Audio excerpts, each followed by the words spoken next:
I welcome everyone to this session for the day. We will be moving forward, and we have with us Professor Dr. Urvashi Rathod from IIM Sirmaur, Himachal Pradesh. Dr. Urvashi Rathod has earned her PhD from the Birla Institute of Technology and Science, Pilani, and has worked with several business schools, including IIM Indore. She has worked in various leadership roles in academic institutions and also worked as a project leader in a software consulting firm. She brings with her over 30 plus years of academic and industrial experience. Her interests in the research areas include software development, information systems, and project management. She was also a member of editorial boards of International Journal of Project Organization and Management, IndoScience, and International Journal of Systems Assurance, Engineering, and Management Springer. She was also a member of ACM Women's Council India Committee. We cordially invite you, ma'am, for today's session.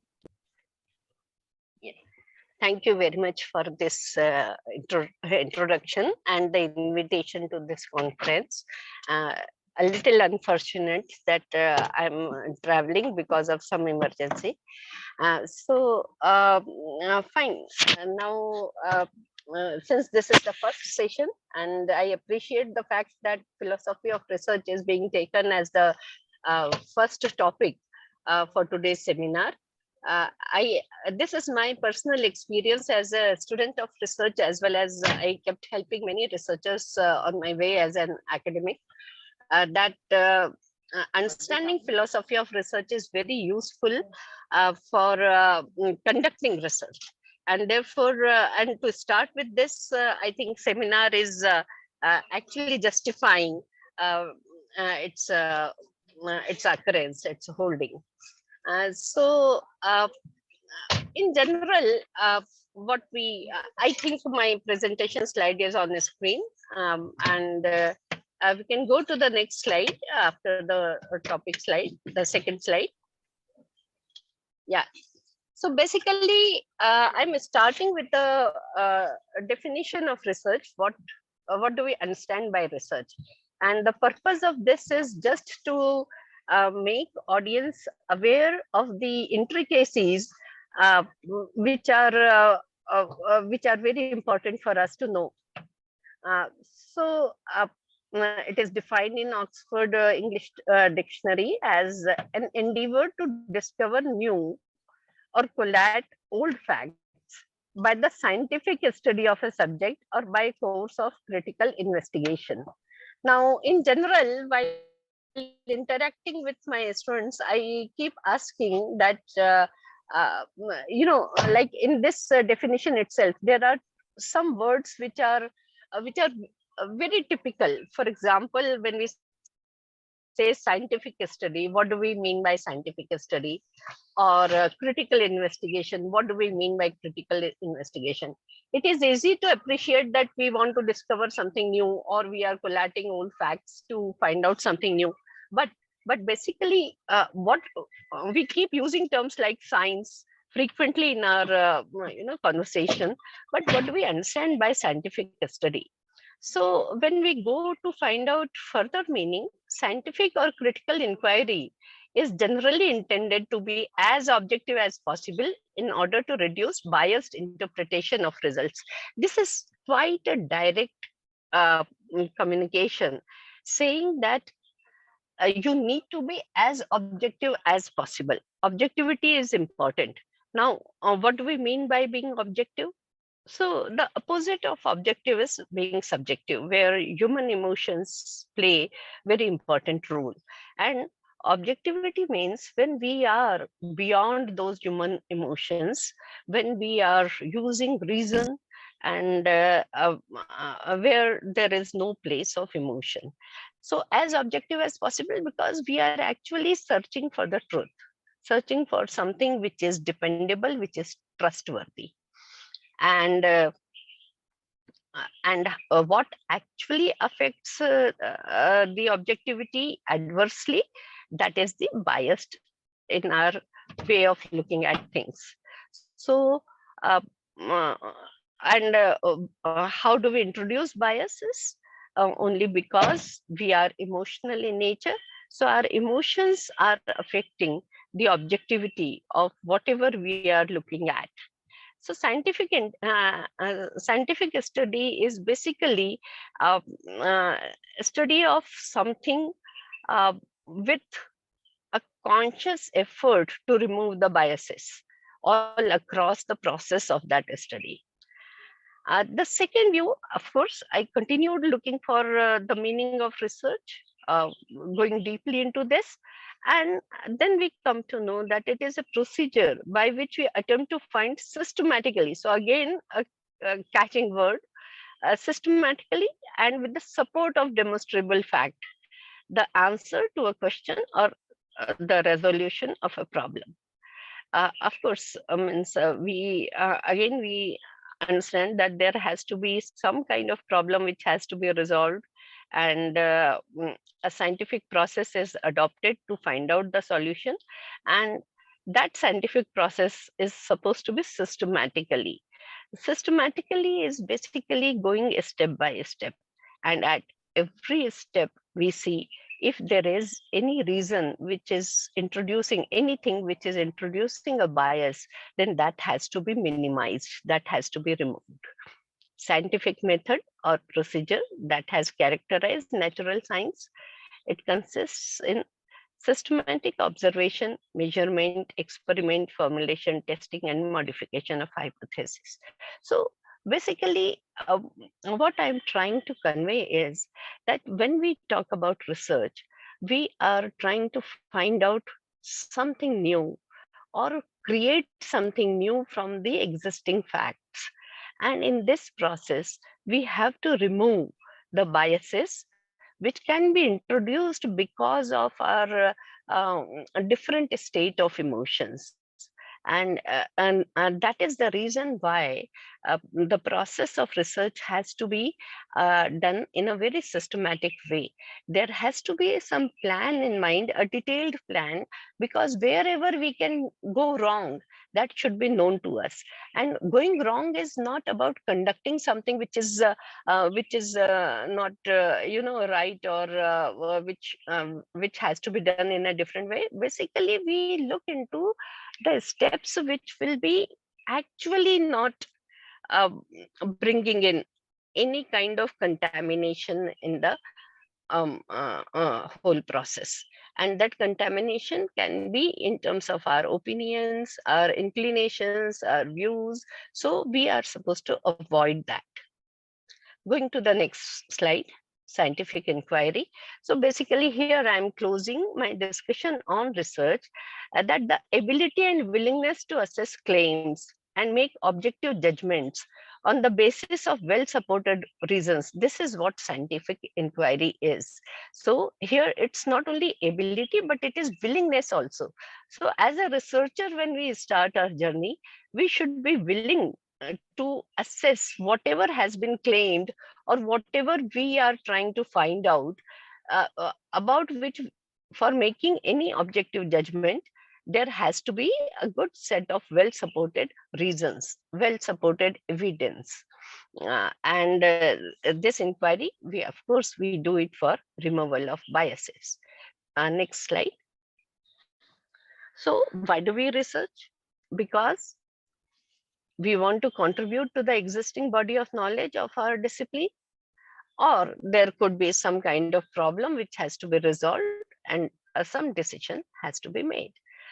Now, having understood that what do we mean by research, what this process of research is all about, and why do we conduct a research, we just need to understand now that what is the fundamentals, what are the fundamentals. And therefore, next slide, it's about philosophy of research. Just touching upon it, frankly speaking, philosophy of research cannot be conveyed through a presentation or through a talk. Uh, mm, uh, it can be conveyed, but it cannot be learned. Okay, so here my idea is just to take you to the wall, tell you that here you have a way forward, but you have to create that way. Okay, so I'm just showing you that wall, and that is in terms of this information, what I'm trying to communicate to you through this session. So philosophy is basically the study of the fundamental nature of knowledge, reality, and existence.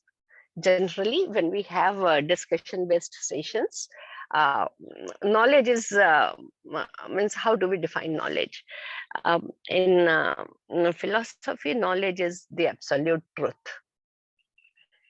Only thing is that it is impossible to know the absolute truth, and those who know, then they don't stay back to tell us what the truth is. Therefore, for all pragmatic purposes, knowledge is considered to be justified truth. So, knowing the fundamental nature, the basic, uh, basic way or basic nature of knowledge, uh, what is reality around us, and what is our existence.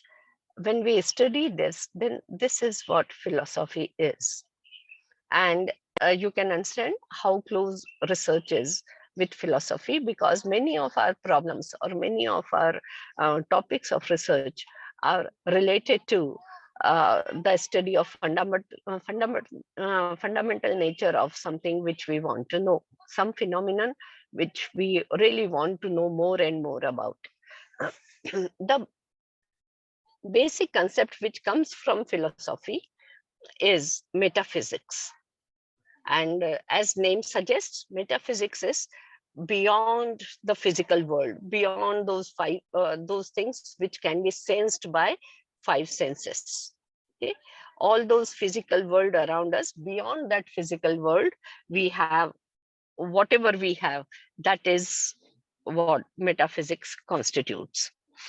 Uh, Delving in the abstract, intangible, it is invisible, and questions are generally what these things are: living things, money, happiness, motivation, God, all these things we try to understand in abstract manner, and that is what metaphysics is. Underlying essence of something and first principles to create the knowledge. Okay, so this makes the basis of research. Metaphysics gives us the basis of research because it deals in the abstract things. Going to the next slide. So there are two perspectives in which metaphysical existence is considered. One is idealism, and what this talks about is that reality exists in the minds of individuals. To us, our world is what we have in our mind, and the mind is affected by the society. Therefore, and society or the world with which we are interacting is changing every moment. Human mind is changing every moment. So it will be different at different times in different situations. Idealism says that change is constant, and the world lives in the minds of individuals. While just the opposite school of thought is materialism, where we say reality exists outside our mind. It is in physical things which can be sensed by our five senses.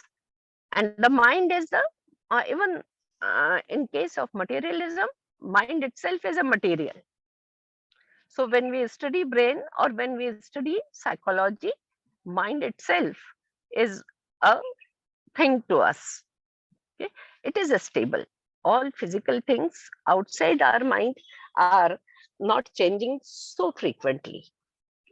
Relatively, they are permanent. They are stable. So I think what metaphysics, or through the concept of metaphysics, what I'm trying to make you aware of is that there are two ways of looking at world. One is idealism, where we whatever we think is the world, and materialism, whatever is outside our mind, is the world. Okay, and both are true in different senses.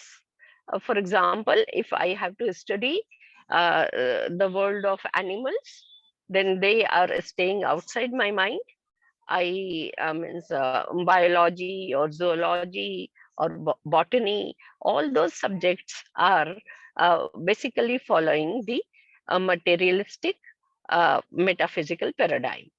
While idealism, when we try to study individuals, a social context, social interactions, and how world is perceiving the situations around. For example, means the state of women in a particular society, or the state of underprivileged in a particular society, because there are different individuals involved and they would be having different view of their world. So that is what idealistic in nature. Okay. Then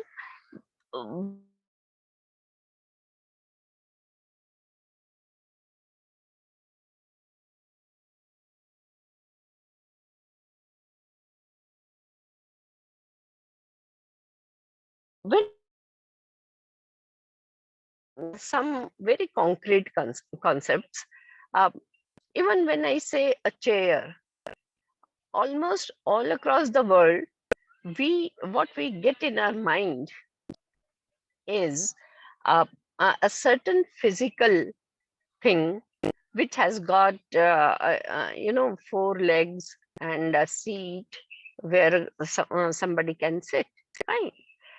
If I say table, then also there will be certain certain figure comes in our mind, certain picture comes in our mind. These are the concrete concepts. But at the same time, when I say chair of a session, then we have a different meaning, and that may not be known to the people who are not involved in research or academia. Okay? So concepts are generalized. They are generalized notion which are known to the people of related field. Okay, there could be abstract concepts like happiness, or maybe the motivation, uh, poverty. All of these are concepts, right?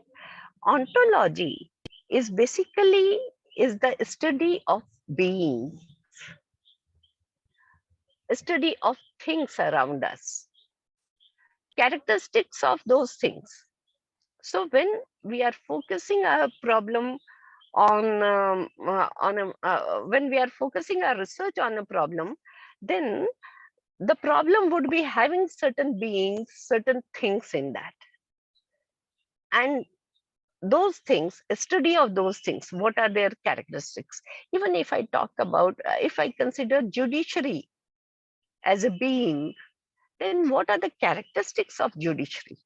How judiciary is related to other beings, other things, and what are various parts of judiciary? How judiciary is interacting with its own parts, or how judiciary is interacting with other beings. That is what ontology is. Now, those who are studying certain things in the environment, the relationship between certain aspects of the society, they would be actually working on the ontological aspects that is related to the meaning of those beings. When we define anything for our research, that definition provides the characteristics of that thing, and that itself means in uh, in together or in combination, that gives us fair idea what that thing is all about. Okay, so as I said, that metaphysical consideration gives us a way to look at the things around us.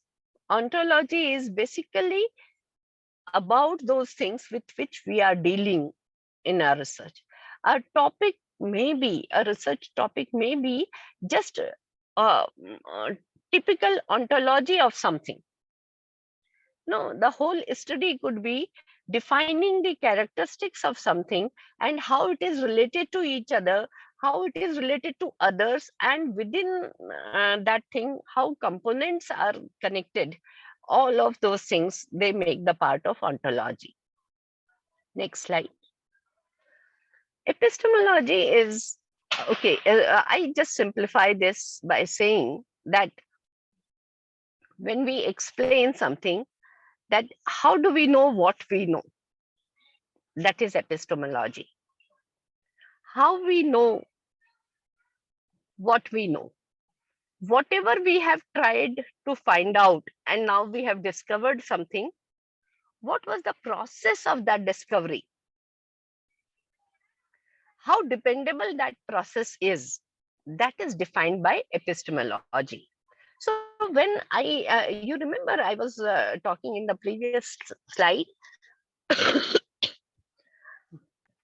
I was talking about idealism and materialism.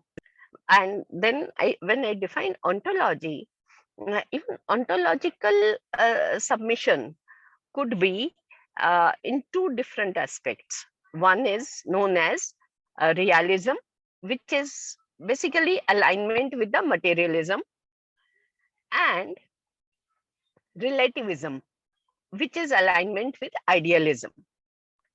Realism means when we are dealing with the world outside our mind, that is the reality. We consider that to be the reality, then it is realism. But when I say that the world is as I think about the world, then that is relativism. Coming on to the epistemology now, if you see the process of finding out or knowing something, that process is epistemology. Okay? We say knowledge is justifiable truth, and justification needs evidence that must be of good quality, logical, and reasonable. You know, that justification should show that how the biases were removed, how the biases were minimized. Okay? Because we actually, as researchers, whatever we are discovering, we want people to find it dependable, trustworthy. And therefore, epistemological considerations are very, very important for conducting research. The way we acquire knowledge and differentiate between truth and falsehood. You know, the whole process of our research has to be focusing on this only, that what we have done so that truth has emerged and falsehood could be eliminated. That is what epistemology is, a way of understanding and explaining how we know what we know. Creation, acquisition, and communication of knowledge. That is what epistemology is. And there are two major considerations in this. Empiricism is knowledge is acquired by experience. So whenever we are using our five senses in knowing something, it is empiricism. So empirical research is basically the research which involves our senses, which is outside our mind. Rationalism is knowledge is acquired by the use of reason. When we are reasoning, when we are using our mind or our brain to reason out something with the help of evidences, with the help of logical derivation, with the help of a right kind of rational support given, then that is the rationalism. So in this way, what I have till this point, what I have done is I have developed just the base of philosophy or philosophical concepts which support the process of research. And I'm very sure those who are involved in research, especially the PhD students and the master's level students, for them, this will be giving fair idea that uh, uh, why these things are important to know. Metaphysics is telling us that how to look at the world. Now, if I'm doing research related to material, then I'm actually taking the materialism. Or if I'm doing research related means in biology or in physics or chemistry, then that is I'm following realism. While when I am doing research related to society, I'm into the idealism aspect of research process. Then ontologically, I think every research has a major part devoted to the ontology of something which is related to the problem. And that is about various things or beings which are being addressed for solving the problem or for getting the answer to the research question. Epistemology is the broad way of looking at the process, that how would I devise the process so that I can minimize the biases and I can extract the truth and eliminate the falsehood through my process. So that is the epistemological consideration. And going to the next slide. And there comes now. So all these metaphysical consideration, then ontological and epistemological consideration, they come together and they make the paradigms. Okay, a paradigm is a fundamental image of the subject matter within a science. So if I am talking about a particular discipline of physics, then they are following uh, empiricism thoroughly. They have very well defined methods, very well defined problem areas, and that has been done by the community of scientists, a community of physicists who are involved in doing research related to various research problems. It serves to define what should be studied, what questions should be asked, and what rules should be followed in interpreting the answers obtained. So, means, of course, when I talk about physics, chemistry, or biology, centuries have been spent into this. So there is a particular way of looking at things. Okay? And even how the questions are to be raised, how what are the rules to be followed, how what are general methods of analysis are to be used. All those things are very well grown, very well developed there. The paradigm is the broadest unit of consensus within a discipline and serves to differentiate one scientific discipline or community from another. So you will find social scientists are different from physicists. Okay, it subsumes, defines, and interrelates the exemplars, theories, and methods and tools that exist within it. So for every discipline, you will find that there is a very well-defined set of um, um, questions, research areas, research questions, the approaches to research, and the way of interpretation of results. Next slide. So, so what are the elements to define paradigms? Ontology, that is study of the being. What are the beings being studied in this discipline? Epistemology, the study of knowledge. What are the general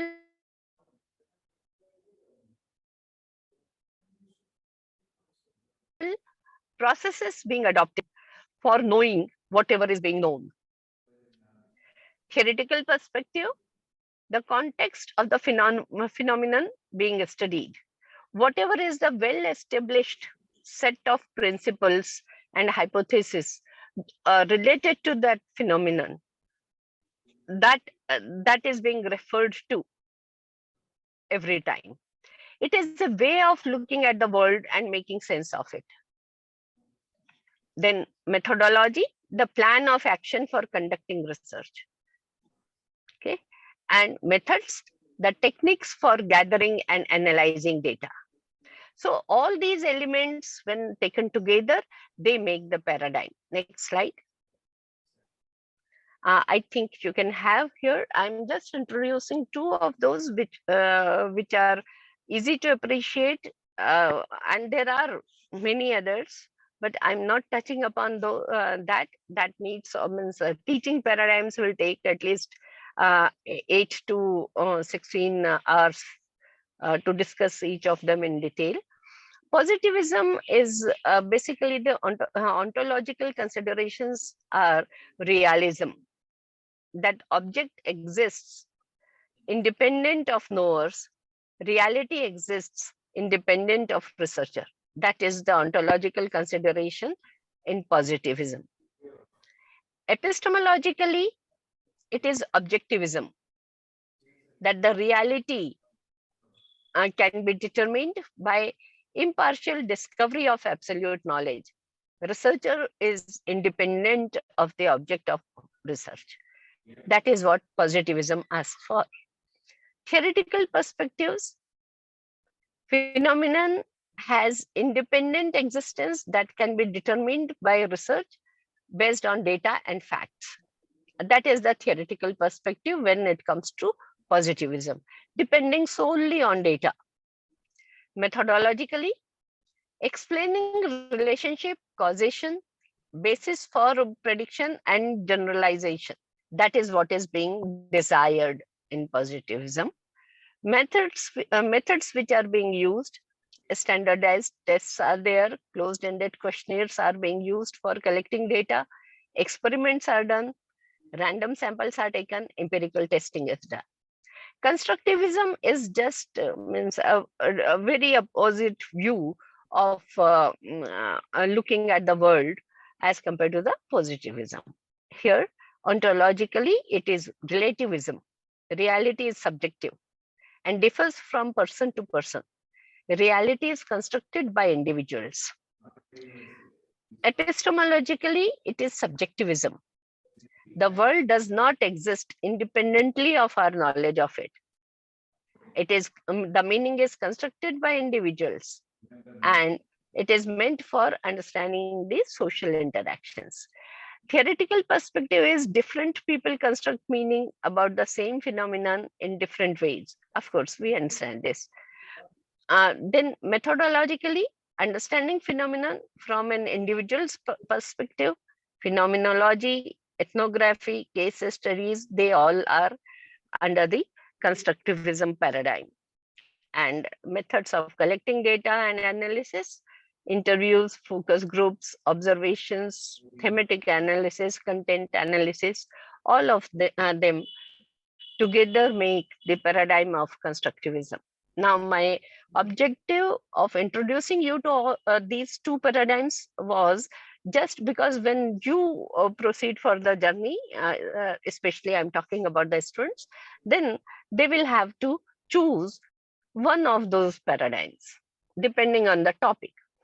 So quantitative and qualitative research, I think that difference now can be derived very easily. When we are talking about objectivism, then quantitative methods are generally being used, while qualitative is inductive, interpretive, and naturalistic approach to the study of people, cases, phenomena, social situations, and processes. So I won't spend much time onto that. Going to the next slide. And this is in one of the nice books, I found this. So last year you had two home runs all seasons. This is about the baseball tournaments. This year you have 5 in 1 month. What is the difference? So you can see the qualitative inquiry and quantitative answer is just 3 uh, in terms of number. I think that is quite hilarious to look at such kind of things. Okay, so there are some differences between qualitative and quantitative, and you would be actually dealing with both of them during your journey of research. And as researchers, we deal with these situations where we need quantitative and qualitative analysis to be done at different junctures in the same research study. Even that is also possible. So qualitative is about exploring the and understanding the meaning of social or human problem. Reality is different for different people. Inductive from particular to general themes. So from one case to we try to study one case thoroughly and try to generalize that. Addresses issues in depth and detail. No predetermined categories for analysis. No standardized measurement. So here we can work with small sample size, and there is a concept of saturation when we start getting the same data from people around us. Then we say that almost everyone is thinking in this way only. Whatever we wanted to know about a phenomenon from people, that already has been achieved. So researcher in this case is the instrument, because researcher asks questions and gets answer. So researcher works as an instrument. Analysis of responses to open-ended questions, that is what we do in terms of content analysis or thematic analysis. Quantitative is more about the realism. So general laws to describe and understand reality outside our mind, physical reality around us, and data is numeric in nature. And generally we use the quantitative techniques for finding out the truth. Now, I think I am running short of time. It is already 12:20. So, so yeah, so I think in 10 minutes, since I have to finish, uh, uh, I can skip ways of reasoning because I think that it has been covered, or it might be known to many of you. I will be directly going to the concepts and constructs and devoting some time onto research ethics.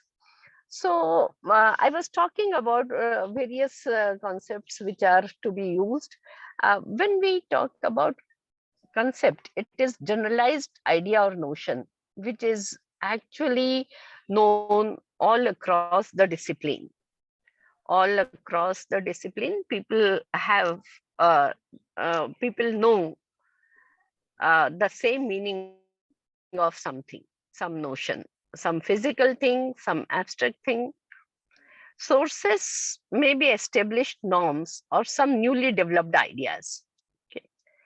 But constructs are not very different from concepts. Constructs are abstract concepts, and those are invented for the research study what you are doing. So I'll give you a simple example. Let us take something like motivation.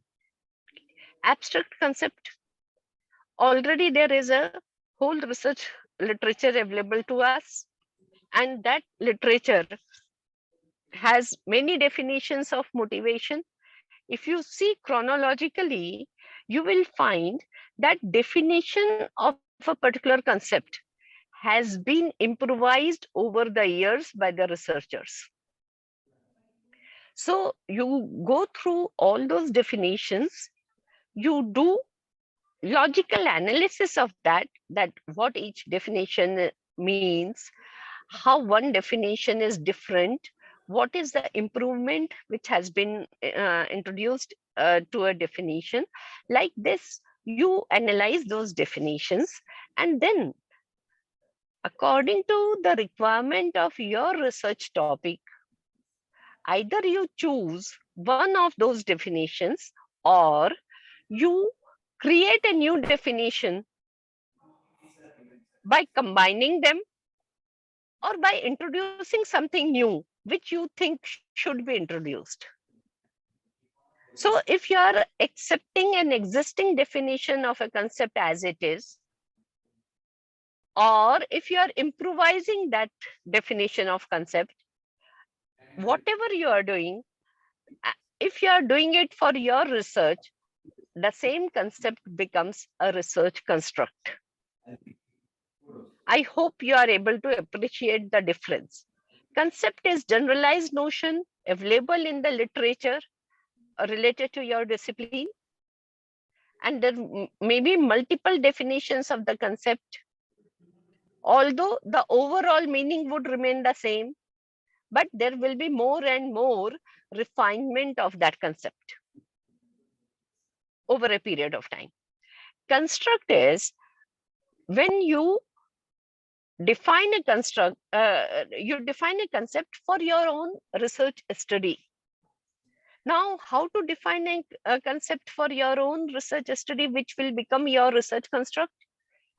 That could be either you borrow an existing definition or you combine multiple definitions and devise a new, or you improvise an existing definition. But whatever changes you are doing, there has to be proper reasoning for that. And it would become a research construct. That is the difference between these two constructs. So there are different examples like job interest construct that is totally unknown to us. Language skill construct, where we can define that syntax, vocabulary, and spelling would be they compositely they give us this construct. Then presentation quality construct also we can define. So from concrete to more abstract, that is the level of abstraction you can see, and the constructs will be varying from concrete construct to abstract constructs. And when we use these constructs, so I hope you are able to relate when I'm talking about concepts and constructs, you are able to relate this to ontology. Okay. Although ontological consideration will add more in terms of the characteristics in detail and how a particular thing is interacting with the other things. So there means construct make just one part of the ontological consideration of your research study. Okay. And therefore, we need to give the definitions. We have to define research constructs in detail. Theoretical definitions are basically meaning of concepts that are framing the research necessary for acquiring common understanding. So right in the beginning, we focus on defining the constructs theoretically. Usually, these are dictionary meanings, but need to be rigorous. They might be coming from the past literature also. Purpose is to understand the meaning of the concepts. Operational definitions, when we have to operationalize, realize those concepts in the real world. Stated in terms of operations, mention the physical or abstract nature of object, the characteristics to be observed, method of observation. I'll give you a simple example. Work experience.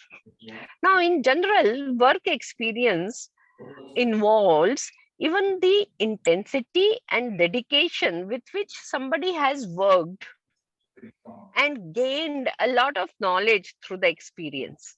Yeah.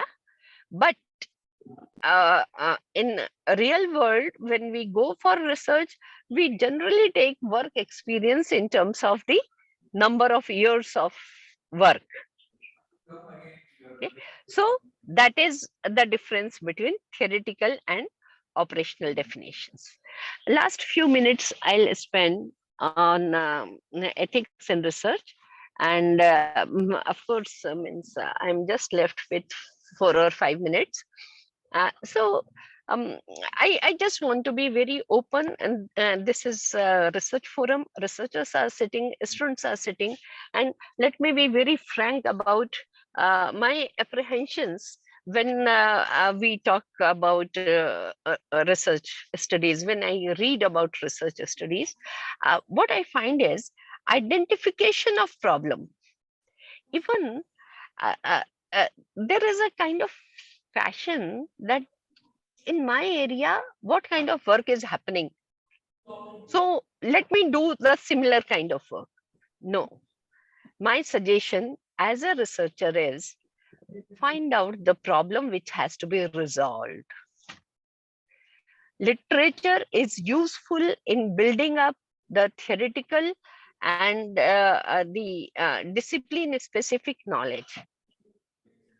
And the problem might be emerging from literature, but it should be a real problem. It should not be that others are doing research related to this, so let me also do my research in this area. No, it should be true problem, or which if solved scientifically would be adding value to the discipline or to the world outside. Okay, or both. Then removal of biases, what we need is, so I notice most of the times in research papers, people are talking about those studies which are aligning with their idea, whatever they are proposing. They are not talking about the studies which have found something contradictory.